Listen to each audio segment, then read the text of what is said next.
Hey, how y'all doing? This is Sylus Green from the 530 Scholars. We're here with the legendary Rhymfest. What's up, brother? What up, man? How you feeling? I'm doing good. Thank you for doing this for the kids, man. The kids mean the world to me.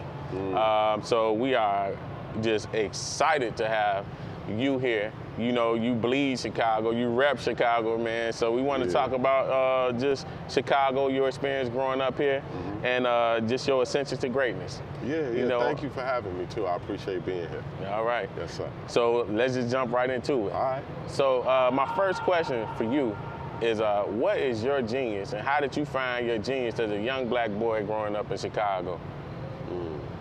You know, that we were talking earlier, and when I think about that question, what is my genius? How do you define genius? How do we define genius? What is genius to you? To me? Yes. Genius to me is the thing that you do better than everybody else. The thing that's just your calling, the thing that you're just natural at, and once you lock into it, you know how you feel like you're in a zone. You feel like you just ascending. You flowing. You flowing. If in a room of 1,000 people, 10,000 people, you're number one.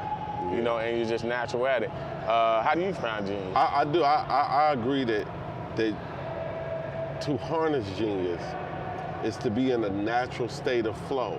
It's not something you're trying to do. Okay. It's not something you reaching for. It's something that is innate to your nature. Okay. And how you move. You know, there are a lot of geniuses that were never publicly discovered, but they were geniuses within the realm of their family. They were geniuses as the janitor at school and how they dealt with children or young people versus how the counselor might have dealt with young people. It was the janitor or the coach that everybody went to. But I also firmly believe, bro, genius cannot be defined in the time of your life. Genius, true genius, is something that changes the course of humanity. Einstein was a genius. I'm willing to bet Stevie Wonder is a genius. He created music from inner visions of surface blindness. He created music that literally made plants grow. You know what I'm saying? Like, you know, a genius. Martin Luther King Jr. was a genius. He helped sprout a movement of human rights that spread across the world. Absolutely. You can go right now to Ireland. They got pictures of Dr. King to symbolize their movement. You know what I mean? So genius is something that is beyond the individual's capacity to even understand how they change in the world. Okay. I just think people say genius. They overuse it. They overuse it as smart. Or you're super intelligent. You could be skillful, you could be smart, you could be gifted, you could be brilliant. Okay. And may not be genius. So what do people think your genius is? Like in your family, like if I ask the 5 closest people to you, like what does Rhymfest do better than everybody? Like what's his thing, what's his talent? See, I see that as my gift. All right, what's your gift, My brother? gift,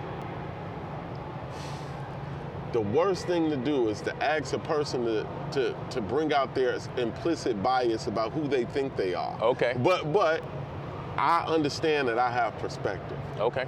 And that through perspective, I can reimagine a song. Okay. I can reimagine what a community looks like. I can write a book from a different perspective. I can be a diplomat. Like my perspective is my superpower. Gotcha. You know what I'm saying? I love it, perspective. And perspective is really how we manifest. Right. I agree. Whatever it is, we interpret, like, you know, you and I both grew up in Chicago, right? Absolutely. We both experienced similar things when it came to perhaps gangs or police or institutionalization of school or what have you. It was only our perspective that saved us. Amen. Amen. You know what I mean? So what kind of things, this is a good point, what kind of things do you see, what kind of traps do you see in the community? Because I'm meeting you, bro, and you remind me of my boy. I have a friend, Marlon Worman. Yeah. Anybody who went to Burnside with me knew Marlon was that dude. He was a valedictorian, young black boy, valedictorian, best athlete, most popular, all the girls was crazy about Marlon. All the fellas looked up to Marlon, right? And Marlon got murdered when he was 19 years old, coming back from college his freshman year. And I just was like, we always look for you mentioned Dr. Martin Luther King. We look for the next Dr. Martin Luther King. And we always ask, where are the black leaders and where are they? One, I think we have some awesome leadership in our community. We do. But two, I think that a lot of times, just like Malcolm X wasn't always Malcolm X, like we don't protect our kids and we allow them to get killed off. So the next one might be in the grave somewhere, because I cannot even imagine what Marlon would be today. You know, so like what kind of What do you mean when you say we don't protect our children? Who is we? Yeah, I think the community. So when I say we, I take full responsibility. Okay. Me and my village, anybody that my family, my friends, people in my circle, and just, I mean, I'm Chicago through and through. Black people in Chicago, the black community. And when you say our kids, who is our? Oh, I'm talking about black kids. You know, like You can't protect the black kids. I'm going to try. And I'm not saying don't try. I'm saying that, you know, I truly believe we spend a lot of time trying to figure out how to save the world, and how to save all the black kids and save all the black people. And then your nephew end up dead. Your cousin end up dead. I think we really think about this more than we think about this. Right. You know what I'm saying? Like, so for me, I really was having issues with my sister. My sister don't believe in no vaccine. She believe in all the Facebook conspiracy theories. My sister, she want to be fast. She got the Charger Hellcat with and I'm like, oh God, that's dangerous in the streets, girl. Oh wait, you better wear a mask and you better. And I realized, and it was, our differences were separating how we viewed each other. Gotcha. How I interacted with my nephew. How me and my mama was interacting. I had to fix that. I had to hold myself accountable with my relationship with my sister for the sake of my nephew. And my daughter, that's her aunt. That's what we not doing, bro. Right. You can't save the black kids who come from families with value systems you can't even begin to unravel. I mean, we can bring them in, we can give them camp, we can give them a peep into a life they could have. But when we really talking about saving black kids, unless we start adopting, foster children, bringing them in our home, like you know, I'm talking about real family. Right. Yeah. That's the only thing that's gonna save these black kids is to become real family. As a whole, I agree. And as individuals. Yeah. Because the more me and my family do it, other people look, and that's an example. I think, you know, my experience with 530 is like, I just got my superpower. Please. Right? Yeah. Is working with kids and loving kids. And when I meet a kid and they come into my center, they are my family now. Then that's fine. You know, and when I get my hands on them, sir. You know, everything is on the table. You know, like somebody was talking about circle of influence and who's immediately, like, who would you ride for?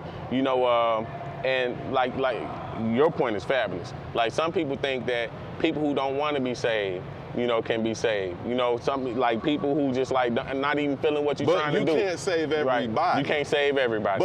But we have, all I'm saying is, many of us have that mentality. Right, and that is the beginning of your trauma. Yeah, absolutely, absolutely. No, I agree 100%. But the ones you can save, guess what? They in 530. Yeah, the ones they're part of the family of your value. The one who asked for that life raft.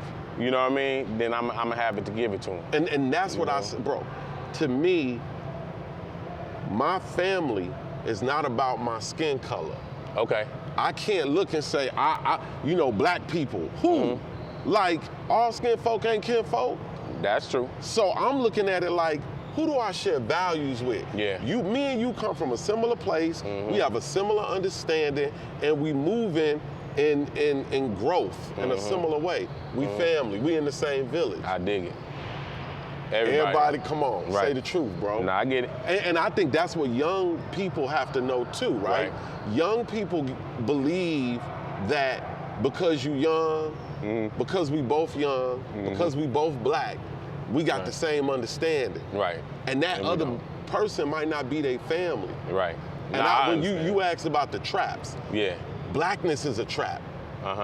Your blackness is a trap because you believe that love, kindness, and forgiveness that's incorporated in the melanin of your being is incorporated in the melanin of everybody.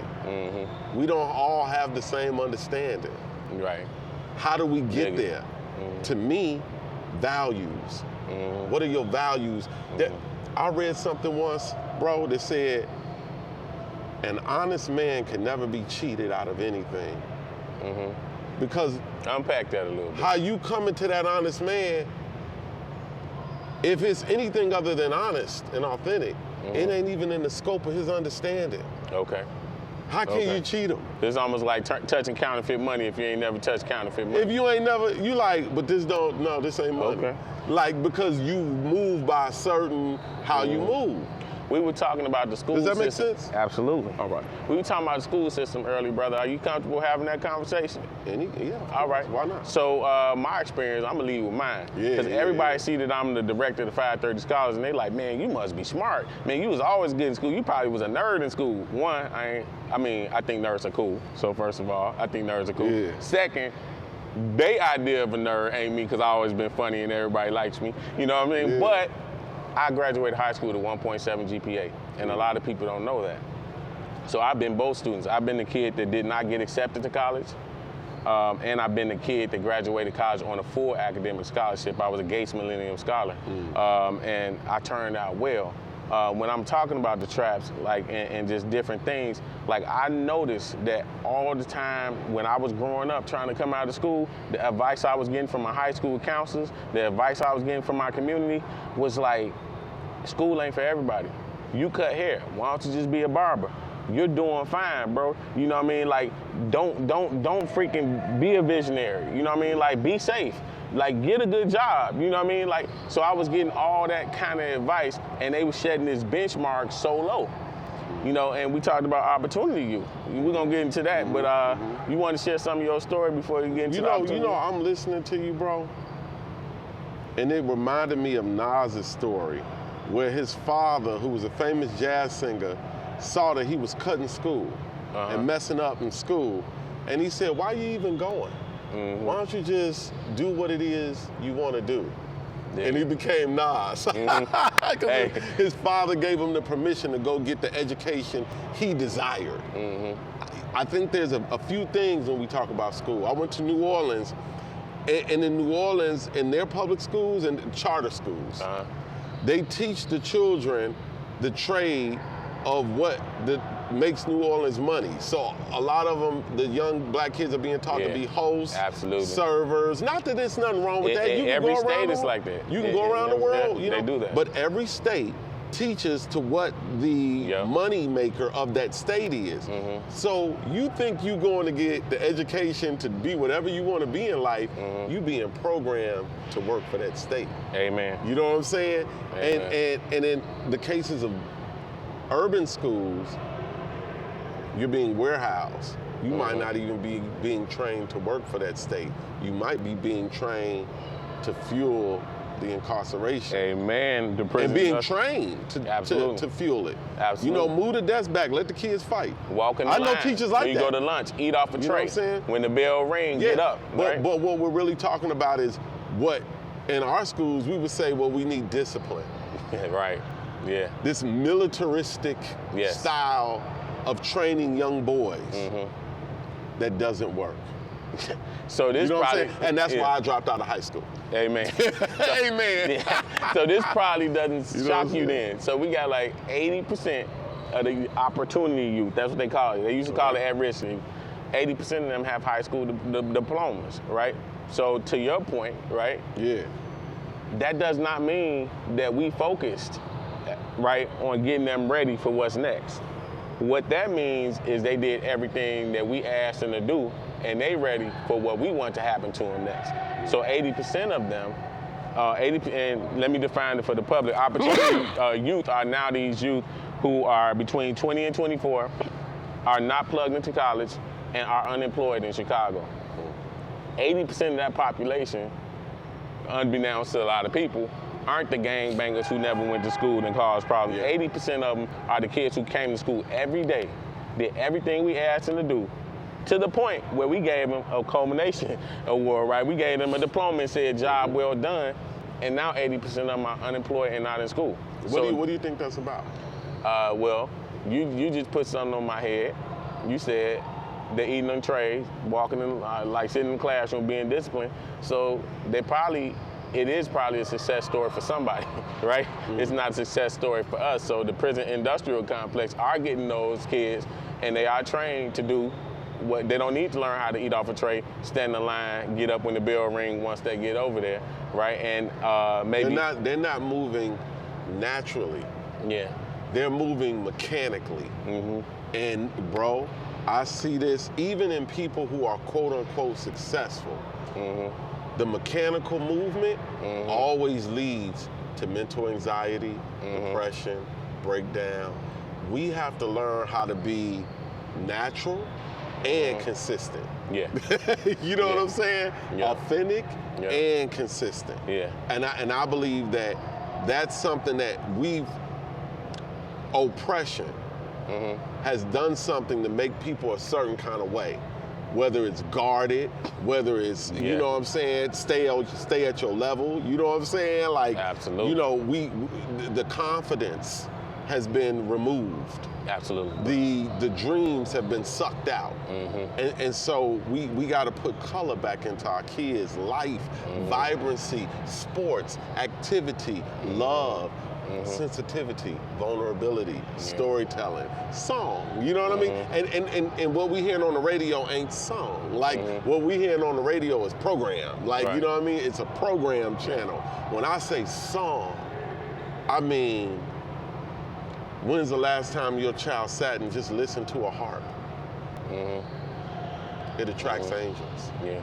When's the last time our children have just heard a xylophone? Roy Ayers. You know what I'm saying? You can play Roy Ayers and get that. You know? Right. It wakes things up in the spirit. We're missing spirituality. Yeah. We got religion.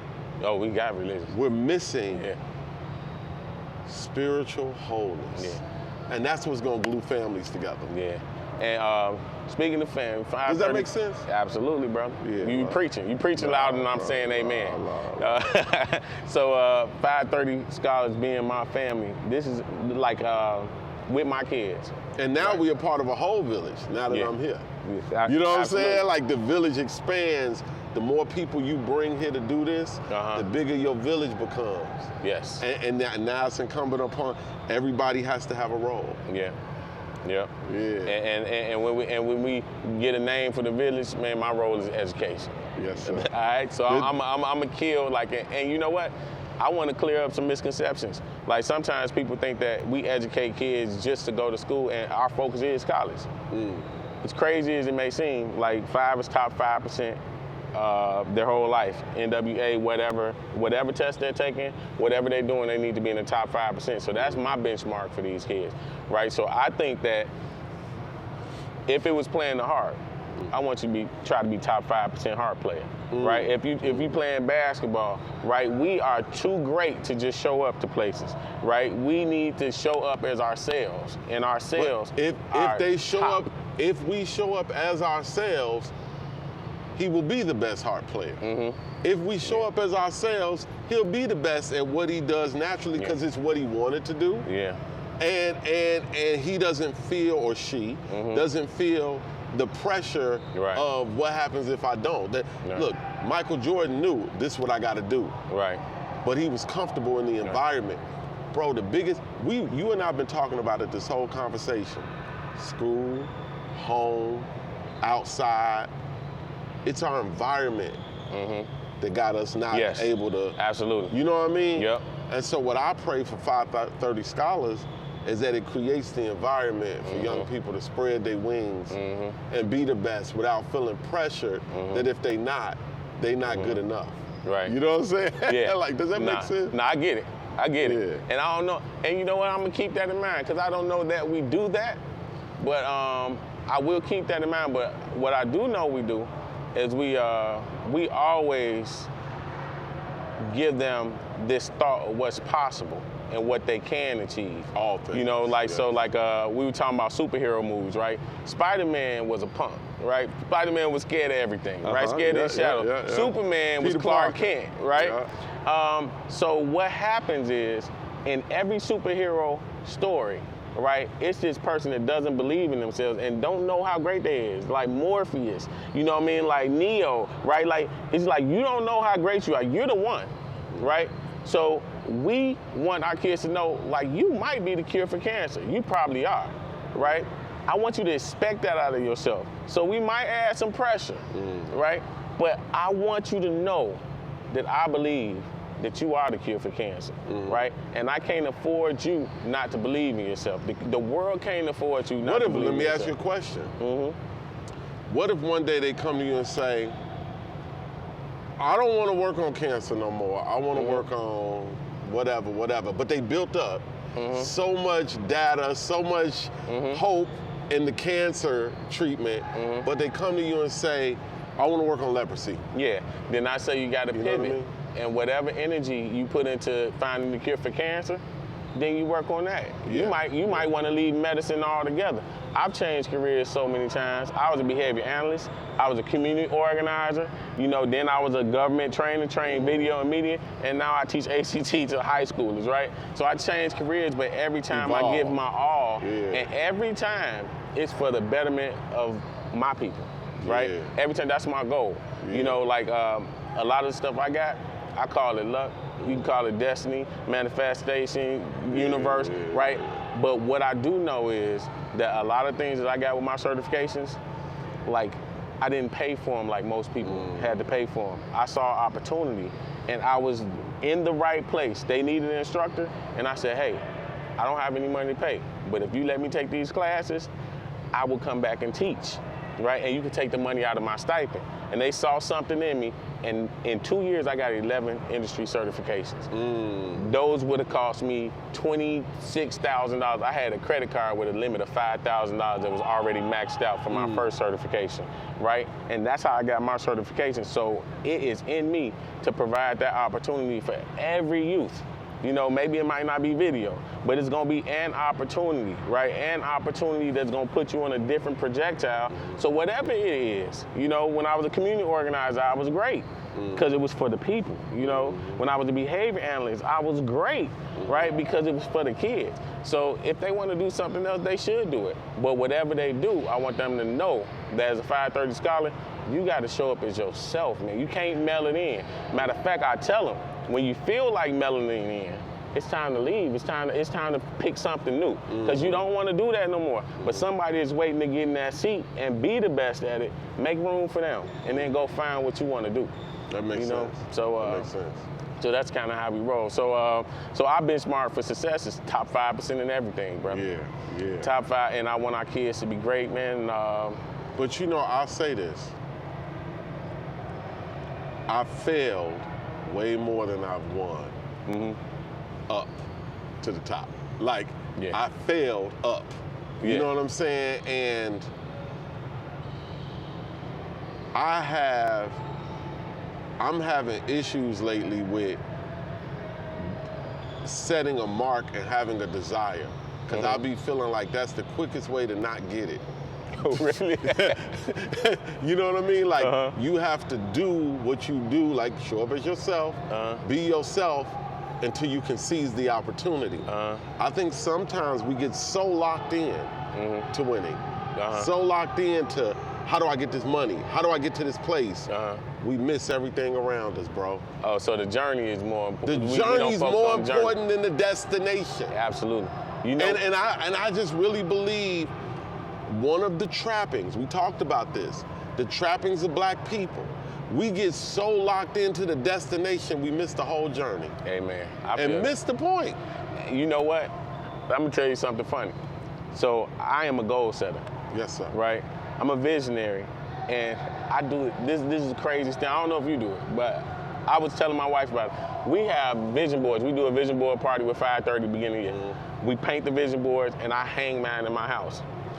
I walked up the steps last week and I looked at the vision board and I was like, come look at this. Everything on that board I had accomplished, but I didn't know it. Because you moving. Because I'm moving, but I'm focused on achieving, right? And one of the biggest things we do, we're not fair to ourselves sometimes, right? Say it, so we accomplished, so 5 years ago I wasn't me. Yeah. But me now is looking at who I want to be 5 years from now and not appreciating the growth that happened, right? And I saw deep. that vision board and I was like, I had to just sit down and just be thankful, you know, and I had to congratulate myself, congratulate my wife, you know, and I had to just appreciate how far we have come. That's what I was gonna say. That's the time where we stop to value ourselves. Because sometimes we moving through and you accomplishing all these goals and you think just because it's you and you struggling that there's no real worth there. Until somebody come to you and say, ooh, look at the way you've grown. Look at the way you've blossomed. Somebody you look up to come and say, man, you right about where I'm at now.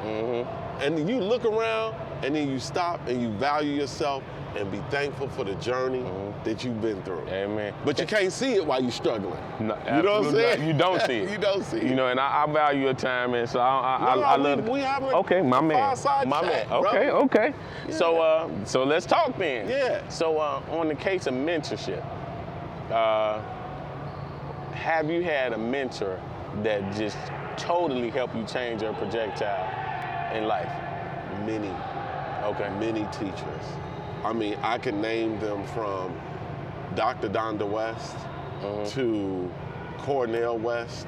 That's my to guy. I love times Cornel. where I got to sit at the table with Farrakhan, and I'll never forget Farrakhan said to me, you know, the Honorable Minister Farrakhan said to me, yeah, I heard you won an Oscar. I said, yes, sir. He said, that doesn't mean nothing. I said, okay. He said, once you do something that's dead and you can't lean on a pile of ashes for tomorrow, what are you doing today? What are you doing tomorrow? Your accomplishments mean nothing. It's what you're doing every day I mean, that was one of many.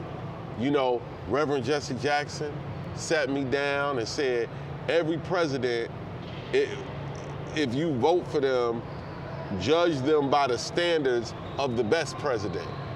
So if Johnson did a poor people's campaign and started saying, we're gonna clean poverty up in America, you know what I mean? What is Biden doing comparable to the best? You know what I'm saying? He taught me about politics and how it works. I mean, you know, teachers like my mother.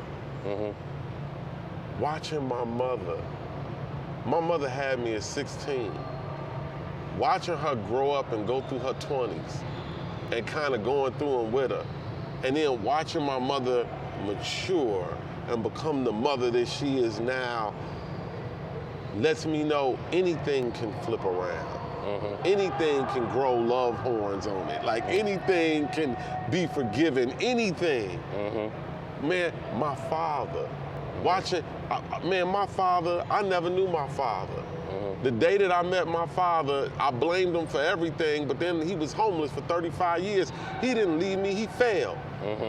And then looking and saying, man, our parents had it harder than us, because I know we talking about how the system and the parents didn't serve us, but a lot of times the parents had it harder than us, and we had it just a little bit better than they did, and we don't know it because we thinking about us. Right. You know what I mean? And now that I word. can see my mama and my daddy and what they had to really go through for me to be here, thank you for being my teacher.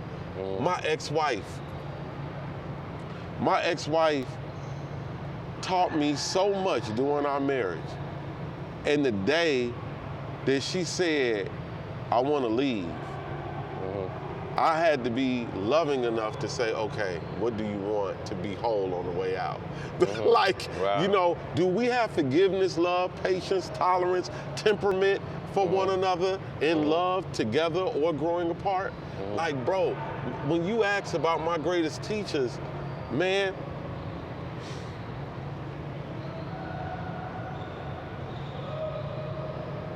Kanye West is one of my greatest teachers. DJ Jazzy Jeff is one of my, DJ Jazzy Jeff took me on a world tour 5 times and told me about how life works. And told me about how to be in hip hop past 40. Oh. Like, come on, man, I got some teachers. And you know what I would tell these kids, bro? You cannot make it without a teacher. Amen. And because you're gonna teach the teacher. You're gonna become a teacher through your teacher. You know what I'm saying? We cannot make it without collaboration. You know what I would tell young people? In Chicago, we got a specific problem with the men. We hate on each other. And we teach young people to hate on each other. And we gossip. I would say don't do that. If you can't love, don't be still. If you cannot love, be still. It'll come to you. You know what I'm saying? like at the end of the day, in Chicago, like, give me your hand, bro. Men like me and you gotta be like this. Got it. And if you see me doing wrong, you gotta correct me. Amen. And I gotta accept that. Yep. Hey, that's... You know what I'm saying? If I see you doing wrong, bro, I gotta say something. And we got to at least listen to each other. Yeah. And when we come out in camera, whatever, public, we always like this. I got it, bro. This is the new Chicago way to be for black men. Amen. Amen. I received that. Yes, sir. You know, that was a prayer. Yeah. It already is, bro. It is. Yeah. Love. Man, I've just met you today, man. I feel like I've known you forever. Like, we in the same village, though. Yeah. Of course, we got the same values. You have known me forever. These values that me and you got, it didn't come in 2 separate vacuums. Right. It came from the same tribe. Amen. We didn't get here together Separately. Yep. Amen. Yeah, cause I am. What I'm saying, bro? Listen, bro. I always look for brothers, like, and everybody that knows me. Like, I have 2 sisters, but I have so many brothers, bro. My parents had 2 sisters, but man, my friends, they're not my friends. They're my brothers. And I don't have friends. I got family. Yeah.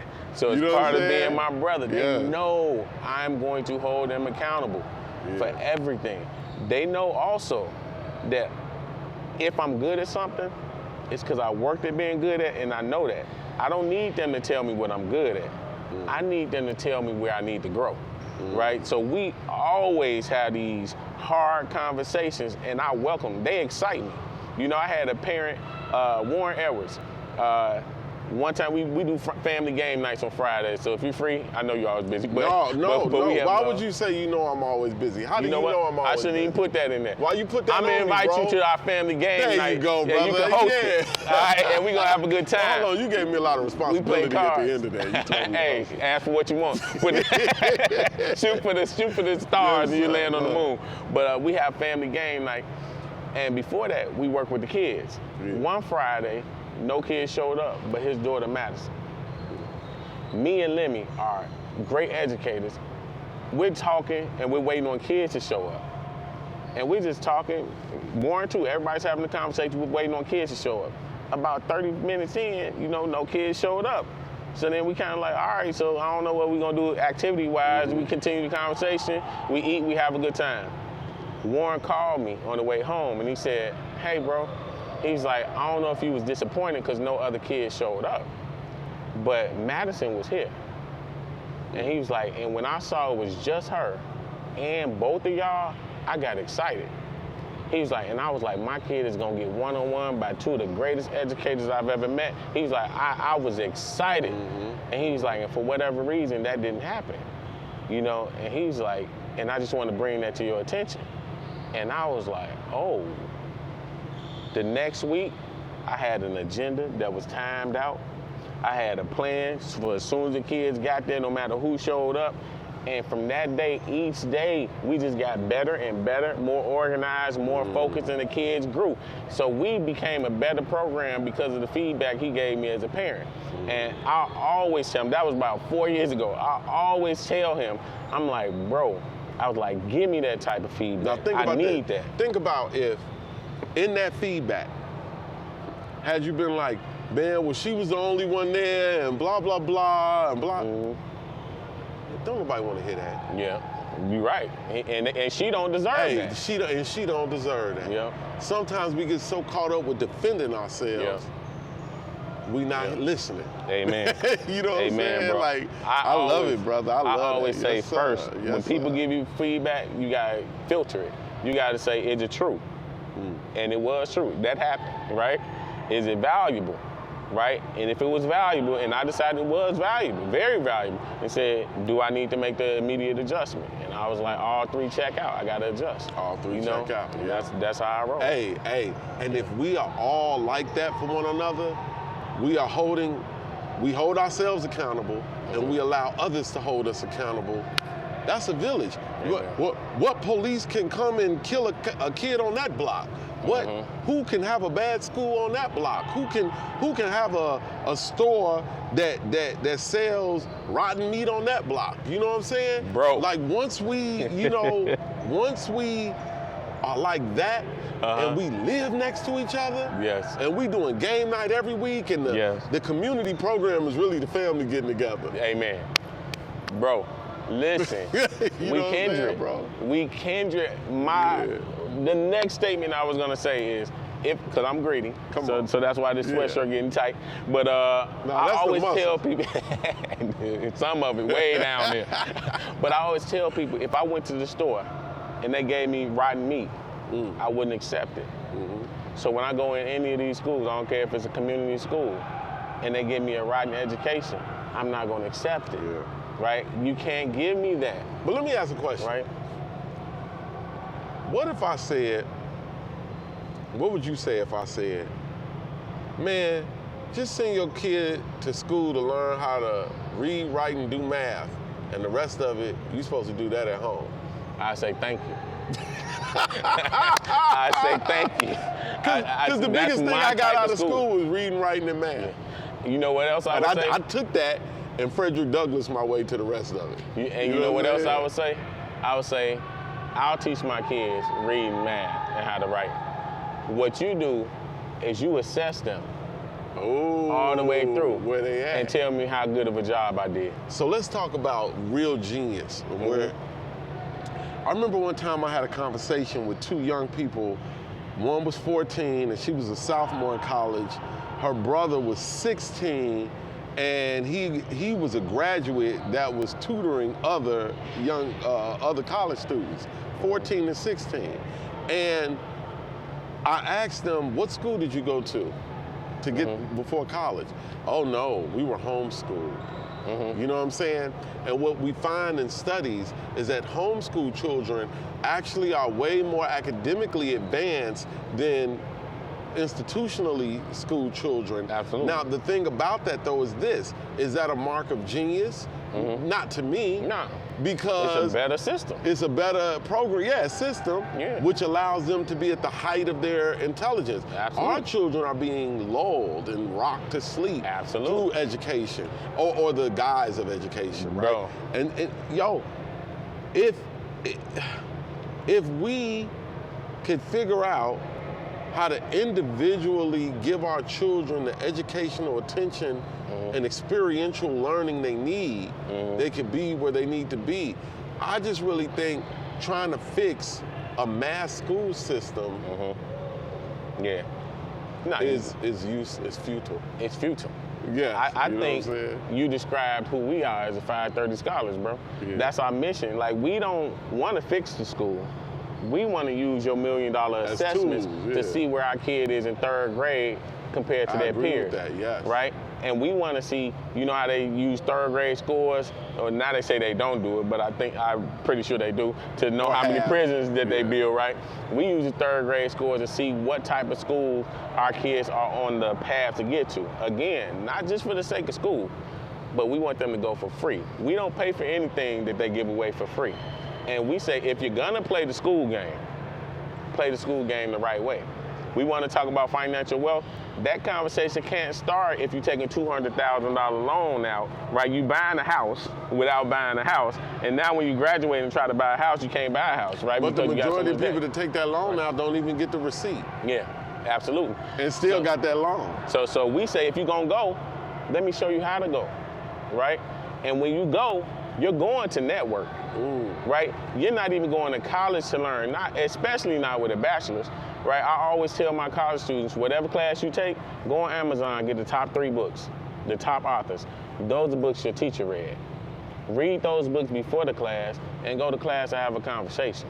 Because you already know how the American War ended, right? You know how World War II ended. You don't let them bird feed you anything, right? You go there knowing how the story ends and just ask questions to have a good conversation for clarity and go to get assessed, right? Because in most things, there's a point where you have to prove, like whether it's sports. In the playoffs, James Harden can't average 40 points for a whole season and then don't get tested in the playoffs. That's his assessment. Are you good enough? Are you where you need to be in order to win a championship at this point, right? So college to me is like, hey, I know this stuff. Give me the test. Let me prove that I know it. Show y'all who I am, right? And go ahead and give me that degree. But that's not what makes me, right? That's just the game that we play. If you want to go get a job, right? They're looking for that master's, right? They're looking for that school name. If you want to go and you want to start a business, you know what that does though? It makes learning not have the pressure on it that it does when you're being bird fed. Yes. When you can enjoy learning. And when you do, man, I learn in my spare time. When I'm with my guys at the 5:30, we all learning all the time. All the time. Then now when you're at school, it's not like this. Yeah. Oh my God, if I don't pass this test, it's the first time I've ever seen this material. Like, you know what I mean? Like, so I think that that's a brilliant idea. And we make it a sport. Yeah, so we have we have like NCAA tournaments for like math and whatever, and we reward them. You were saying something about celebrating. Every kid, well, in our tournaments, most of the kids get a prize, right? But as they ascend, they get bigger prizes. But we reward all the kids. Like if they did better, we give them a shout out. You know, the kids, if you... what do you think the kids want if it's not validation? Yeah, that's all they want. If you they want attention and validation. Bro, and it's not just kids. Yeah, it's adults too. Yeah, it's adults too. You know, you know what I'm saying? And we just get more clever about it, right? No, we are in more denial about it. Yeah. Clever is a positive word to describe denial or self-assertion. Like we're implicitly biased to ourselves. No, I'm not chasing. I don't even want. You know what I mean? Like that's them. Yes, you are. Yeah. Now you know right. what I'm saying? Like you absolutely right. I was a behavior analyst, so positive reinforcement, classical conditioning, it works on everybody. That's why I say work even on your if desires. You're the behavior analyst. Work on your desires at all times. My motto, you know? I can't say it on camera because it's kids watching, but it's bust your butt and control your desires. When they say, what's your key to success? I say, bust your butt and control your desires. You'll be fine. You'll be fine. You know, you'll be fine, bro. I agree with that, yeah, bro. So, bro, so 530 Scholars is having this event on 530. That's a holiday. Remember, top 5% in anything you do, not just tests, right? 30 on the ACT, because that is the point where they get money to go to school. All our kids go to school on full academic scholarship. You know, that's our financial literacy piece. Let me ask you a question.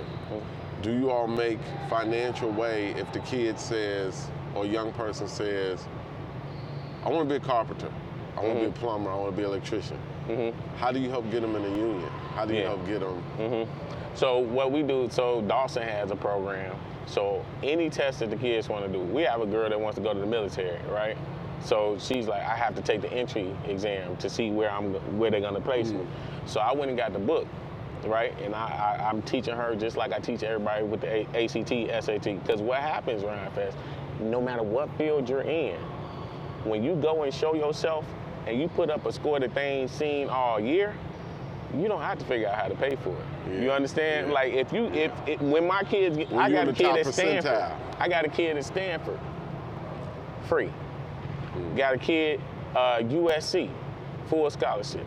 Got a kid Duke, Northwestern, full scholarships. They get recruited. Academic scholarships, right? Which is a whole other. Now let me tell you, people don't understand. If you get into Harvard, that means you scored a 30.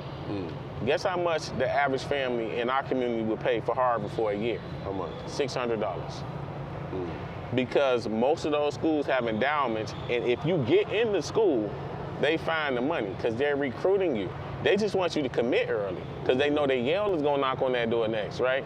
And they also need somebody to put on their poster on their Facebook page from the hood. And you know right? what? And not for nothing, they also need your culture. Yep.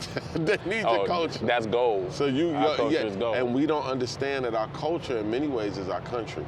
Yeah. And that's what we should be pulling from to leverage Our culture resources. is our country. Our culture is our You need to put that on the shirt, my bro. Yeah, I believe it. Our culture is our country. Hey, you recording this, that was Rhymfest's quote. So if anybody come up with that quote, they owe you royalties, brother. And it's how do you leverage your culture for resources, but you can't do it unless you already built currency in your culture. Amen. And you can't do it unless it's for the culture. And when you leverage it for resources, those resources have to be invested back into the culture to get more resources. Can't be a culture vulture, bro. Don't be a culture vulture. Never be a culture vulture. Well, usually that's from outside up in the sky. They come in and pluck it in, you know. So what message would you give our kids, man, for 530 Day?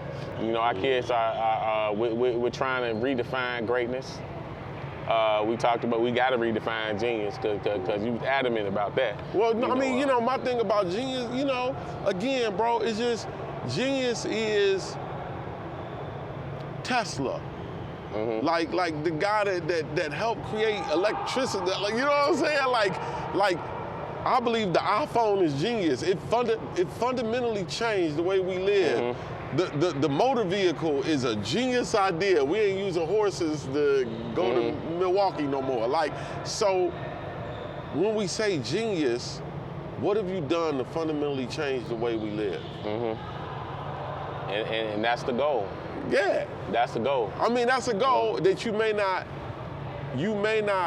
see it during your lifetime, but you never stop striving for it. Yeah. You know what I'm saying? Like everything we striving for, we might not see, but we said it earlier. And this is the last message I would give young people. We said it. Remember, the journey is more important than the destination. So it is. All right, enjoy the journey. I appreciate you. So, one more question, bro. Yeah. What's next for Rhymfest? How can we support and follow you online? Well, a lot of people when they talk about me, oh, he's an activist or he's a community guy. I'm a humanitarian. I believe, man, in helping the animals, the earth itself.